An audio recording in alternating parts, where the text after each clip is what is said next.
الحمد للہ وکفی وسلام علی عبادہ الذین اصطفی اما بعد فاعوذ باللہ من الشیطان الرجیم بسم اللہ الرحمن الرحیم۔ ہمارے آقا صلی اللہ تعالی علیہ وسلم نے کس کس کا دودھ پیا، یہ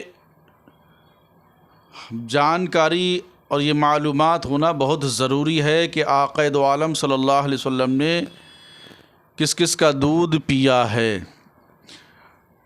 اور جب بھی نام مصطفیٰ یعنی نام محمد صلی اللہ علیہ وسلم آتا ہے تو ایک لب دوسرے ہونٹ کو چوم لیا کرتا ہے۔ کتنا مبارک، کتنا پیارا نام ہے، سبحان اللہ۔ اعلیٰ حضرت فرماتے ہیں، کیا بنا نام خدا اسرا کا دولہ نور کا، سر پہ سہرا نور کا، سر پہ سہرا نور کا، بر میں سہانا نور کا، بزم وحدت میں مزہ ہوگا دوبالا نور کا، ملنے شمع طور سے جاتا ہے اکا نور کا۔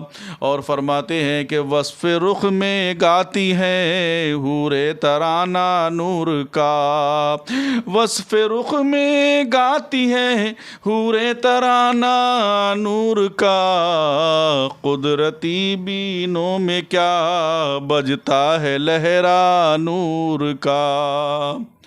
اور آقا دو عالم صلی اللہ علیہ وسلم نے سب سے پہلے حضور صلی اللہ علیہ وسلم نے ابو لہب کی لونڈی حضرت صوبیہ، جو کہ ابو لہب کی باندھی تھی، حضرت صوبیہ، ان کا دودھ نوش فرمایا۔ پھر اپنی والدہ ماجدہ حضرت آمنہ رضی اللہ تعالیٰ عنہ کے دودھ سے سیراب ہوتے رہے۔ پھر حضرت حلیمہ سعدیہ آپ کو اپنے ساتھ لے گئیں اور اپنے قبیلے میں رکھ کر آپ کو دودھ پلاتی رہیں، اور انہی کے پاس آپ کے دودھ پینے کا زمانہ گزرا۔ شرفائے عرب کی یعنی عادت تھی کہ وہ اپنے بچوں کو دودھ پلانے کے لیے گرد و نواح کے دیہاتوں میں بھیج دیتے تھے۔ دیہات کی صاف ستھری آب و ہوا میں بچوں کی تندرستی اور جسمانی صحت بھی اچھی ہو جاتی تھی، اور وہ خالص اور فصیح عربی زبان بھی سیکھ جاتے تھے، کیونکہ شہر کی زبان باہر کے آدمیوں کے میل جول سے خالص اور فصیح و بلیغ زبان نہیں رہا کرتی تھی۔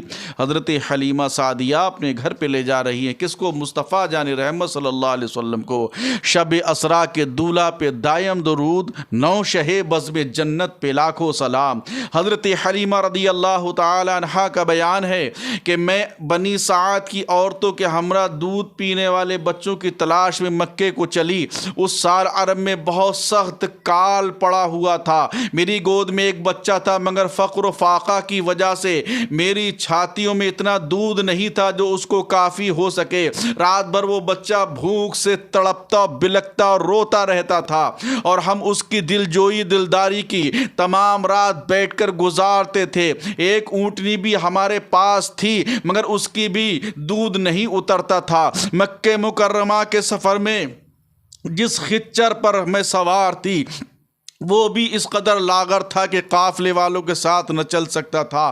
میرے ہمراہی بھی اس سے تنگ آ چکے تھے۔ بڑی بڑی مشکلوں سے یہ سفر طے ہوا۔ جب یہ قافلہ مکہ مکرمہ پہنچا تو جو عورت رسول اللہ صلی اللہ علیہ وسلم کو دیکھتی اور یہ سنتی کہ یہ یتیم ہے تو کوئی عورت آپ کو لینے کے لیے تیار نہیں ہوتی، کیونکہ بچے کے یتیم ہونے کے سب سے زیادہ انعام و اکرام ملنے کی کوئی امید نہیں تھی۔ ادھر حضرت حلیمہ سعدیہ کی قسمت کا ستارہ سوریا سے زیادہ بلند اور چاند سے زیادہ روشن تھا۔ ان کے دودھ کی کمی ان کے لیے رحمت کی زیادتی کا باعث بن گئی، کیونکہ دودھ کم دیکھ کر کسی نے اس بچے کو لینا گوارا نہ سمجھا۔ حضرت حلیمہ سعدیہ نے اپنے شوہر حارث بن عبد العزیٰ سے کہا کہ یہ تو اچھا نہیں معلوم ہوتا کہ میں خالی ہاتھ واپس چلوں، اس سے تو بہتر یہی ہے کہ میں اس یتیم ہی کو لے چلوں، اور شوہر نے اس کو منظور کر لیا۔ حضرت حلیمہ اس در یتیم کو لے آئیں، اور وہ جبکہ آپ آواز لگا رہی تھی کہ کسی کا کوئی بچہ باقی بچہ ہو وہ مجھے دے دیا جائے.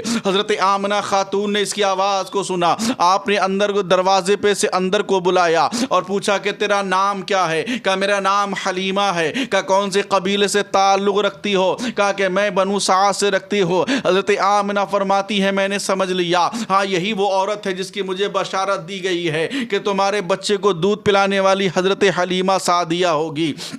حضرت آمنہ رضی اللہ تعالیٰ عنہ نے کہا دیکھ میرے پاس کچھ بھی مال و دولت نہیں ہے، یہ میرا بچہ لیٹا ہوا ہے، لیکن جتنی تیری قسمت میں مال و دولت ملے گی میں تجھے دے دوں گی، چاہے تو میرے بچے کو تو لے جا. حضرت حلیمہ سعدیہ آگے کو بڑھتی ہے اور نورانی کپڑا آپ کے چہرے سے ہٹاتی ہے تو کبھی تو اس چہرے کو دیکھتی ہے اور کبھی تو حضرت آمنہ خاتون کے چہرے کو دیکھتی ہے، کبھی تو گھر بار کو دیکھتی ہے، کبھی تو چاند کو دیکھتی ہے. یہ تو اتنا خوبصورت حسن و جمال کا مالک بچہ ہے، اتنا خوبصورت ہے، اللہ اکبر. حضرت حلیمہ سعدیہ نے اس بچے کو اٹھا لیا اور اٹھانے کے بعد لے کر چلی. آپ نے حضرت آمنہ خاتون نے فرمایا اے حلیمہ ایک بات سن لینا، میرے بچے کو کوئی تکلیف نہ ہونے پائے تو جتنا مال چاہے گی میں تجھے دے دوں گی، جتنا ہیرے جواہرات چاہے گی میں تجھے پیش کر دوں گی، لیکن میرے بچے کو کوئی تکلیف نہ ہونے پائے. حضرت حلیمہ سعدیہ باہر کو نکلی ہے اور نکلنے کے بعد اپنی اونٹنی پر سوار ہو جاتی ہے اور جیسی سوار ہو جاتی ہے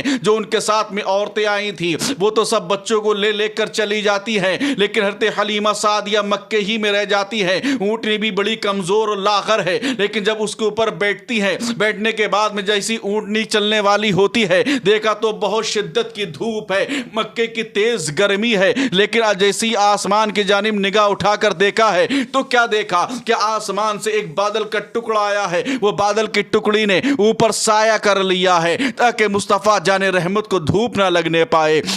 حضرت حلیمہ سعدیہ بیان کرتی ہیں کہ میں نے دیکھا کہ میری اونٹنی جو دودھ نہیں دے رہی تھی اس کے تھنوں میں دودھ آ گیا ہے، دودھ بھر گیا ہے. جو میں سب سے کمزور اونٹنی تھی اور جو اونٹنی رہ گئی تھی اور میں وہاں پر رہ گئی تھی اور سب سے پیچھے رہ گئی تھی، لیکن وہ جو میرے ساتھ میں عورتیں آئی تھیں ان کی سواریاں پہلے چلی گئی تھیں، لیکن جب میں سوار ہوتی ہوں تو میں نے کیا دیکھا میری اونٹنی بہت تیز تیز چل رہی ہے، یہاں تک کہ میری اونٹنی ان سے آگے نکل گئی. ان عورتوں نے کہا اے حلیمہ کیا تو نے اپنی سواری بدل دی ہے؟ تو تیری اونٹنی تو بڑی کمزور تھی، بڑی لاغر تھی، اتنی تیز کیسے چل رہی ہے؟ حضرت حلیمہ سعدیہ جواب دیتی ہے یہ میرا کمال نہیں ہے، یہ اونٹنی کا کمال نہیں ہے، اگر یہ کمال ہے تو نبی آخر زمان کا کمال ہے، مصطفیٰ جان رحمت صلی اللہ علیہ وسلم کا کمال ہے، یہ ہمارے آقا صلی اللہ علیہ وسلم کی شان مبارکہ ہے. حضرت حلیمہ اپنے گھر پہ مصطفیٰ کو لے گئیں، دیکھا تو بکریاں دودھ نہیں دیتی ہیں،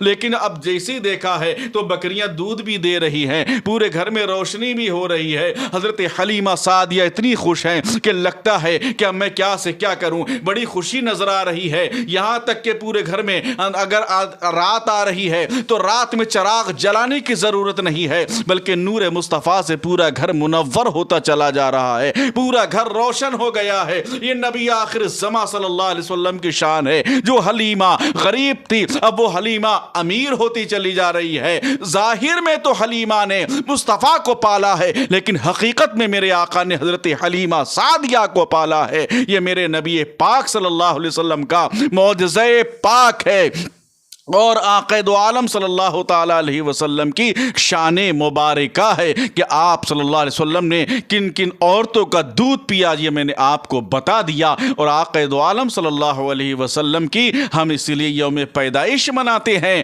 اور آقا سے محبت کرتے ہیں. سرکار کے بچپن سے لے کر جوانی تک، جوانی سے لے کے آخر عمر تک دیکھیے میرے نبی پاک کا ایک ایک معجزہ دیکھیے، میرے نبی پاک کی ادائیں دیکھیے، میرے نبی پاک کا اخلاق دیکھیے، میرے نبی پاک کا کردار دیکھیے، میرے نبی پاک کا حسن دیکھیے، میرے نبی پاک کا چلنا دیکھیے، میرے نبی پاک کی بات کرنا دیکھیے. کہیں بھی ایسا شخص تمہیں نظر نہیں آئے گا. جتنی صفتیں نظر آ رہی ہے وہ آمنہ کے لال کے اندر نظر آ رہی ہیں، آمنہ کے لال کے اندر نظر آ رہی ہیں. اسی لیے ہمیں رسول کریم صلی اللہ علیہ وسلم سے محبت کرنے کی ضرورت ہے. آقا دو عالم صلی اللہ علیہ وسلم سے سچی پکی محبت کی جائے اور خالق کائنات کی بارگاہ مقدس پناہ میں یہی مصطفیٰ ہماری شفاعت فرمائیں گے، اور یہی آقا دو عالم صلی اللہ علیہ وسلم ہمیں جنت میں لے کر جائیں گے۔ محبت رسول کیجئے، الفت رسول کیجئے۔ خدا کا حکم ہے جو میرے محبوب سے محبت کرے گا